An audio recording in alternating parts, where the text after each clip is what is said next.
Nasawi ang isang lalaki matapos suwagin ng kanyang alagang baka sa Bangged, Abra.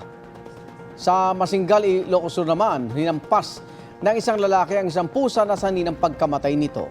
Darito ang unang balita.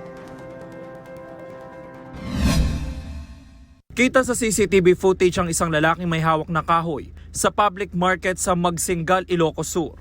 Tila may hinahanap ang lalaki. Nang makita ang isang pusa, agad niya itong hinampas sa ulo. Umalis ang lalaki habang naiwang nangingisay at duguan ng pusa. Binalikan pa niya ang pusa na tila siniguro kung patay na ito. Sa kanyang ikatlong pagbalik, inilagay na niya sa supot ang pusa. Ayon sa pulisya, bago ito kinagat umano ng pusa ang lalaki habang nakaupo siya sa kanyang pwesto sa palengke. Inihahanda na ang reklamong paglabag sa Animal Welfare Act laban sa lalaki. Wala siyang pahayag. Patay ang 81 taong gulang na lalaki sa Bangged, Abra matapos suwagin ng alaga niyang baka.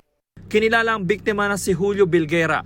Sa kwento ng asawa ni Bilguera, hinihila ng kanyang mister ang baka para ipastol nang bigla siyang suwagin ito. Nagtamo siya ng malalang sugat sa ulo. Itinakbo pa sa ospital ang lalaki pero kalaunay binawian na ng buhay. Ayon pa sa asawa ng biktima, 6 na taon na nilang alaga ang baka at ngayon lang ito nangyari. Ito ang unang balita. James Agustin para sa GMA Integrated News.